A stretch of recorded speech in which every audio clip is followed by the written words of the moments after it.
Hey there, my name is Jess. I'm the founder of Hawthorn Creative, and for 20 years we've been delivering marketing solutions for the hospitality industry. I've recently decided to launch a video series just to kind of share some of the things that I've learned along the way. Hopefully my tips can ignite some ideas, fuel some action, and ultimately help you increase your bottom line. So, today we're going to take a look at your customer's journey, how they find an event venue. And we're going to uncover the biggest mistake that event venues make that stands in the way of how much business they could potentially book. I know that's a big goal for a short video, but I think we can do it. So here we go. Now, after working with approximately 200, 300 event venues in my career, I have heard one thing loud and clear, and it's this. This is what keeps you guys up at night.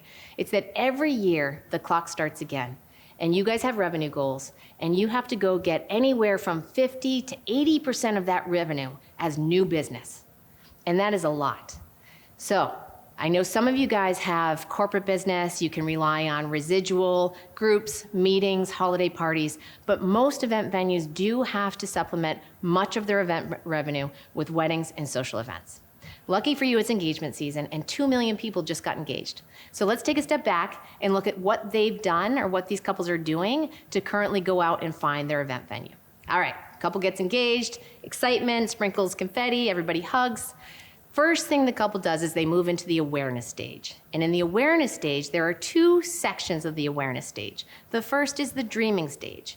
When you move into the dreaming stage, you simply want to be inspired by what this event could possibly be.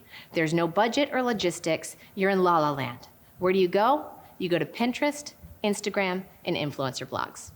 At some point, somebody will come along and ask the couple, hey, when's the big day? Have you set the date? Do you know where you might want to get married? This brings the couple back down to reality and over to planning mode. Now the couple will be searching out platforms that are a little bit more resource heavy. They'll look at the Wedding Wire, the Knot. They'll start using Google search to try to find vendors and event venues within a certain geographic market. They might reach out to an event planner. Ultimately, this is the stage, the awareness stage, where people will become aware of your property. And if event venues have done a good job advertising on these platforms, they will find you. And if your ad creative is strong, they'll click on your ad creative and immediately go to your website. Once they land on your website, they've moved into the interest stage of the buyer journey. At this time, they're looking at your website, your social channels, and your reviews. They're ultimately vetting, they're looking for inspiration and information that will help them vet whether or not you're worth their time to move forward on the journey. So hopefully, if your website is up to selling mode and you've done everything you need to optimize your social channels, you will ultimately get 10% of the traffic that comes to your website to convert to an inquiry and ultimately a site tour. That's 10% of the traffic that comes to your website should convert to a site tour. Now, they get to the site tour, it's exciting, you show them the best product you have to offer, your sales team is all hands on deck, everybody loves the ballroom, they tour the event space, everybody's excited, they shake your hand, they say thank you, and they leave. And then they go on to tour 3 of your competitors. And after that, there's a period of time, a couple days, a couple of weeks, there was some hemming and hawing, they look over a lot of packages, a lot of pricing, there's a lot of discussions, and then they book. And hopefully they book with you. Here's the biggest mistake we see event venues make. Ultimately, because so much of your revenue, 50 to 80% of your revenue is coming from new business, you put all of your resources, all of your time into the first phase, which is the awareness phase. You think, just advertise. That's what I need to do. Get me eyes on my website and everything will be okay. The fact is that eyes on your website will get you eyes on your website. It will not necessarily book you events. What you need to do is take a close look at the customer journey at every phase and make sure that you're deploying the right strategy that moves them from one phase to the next until they book.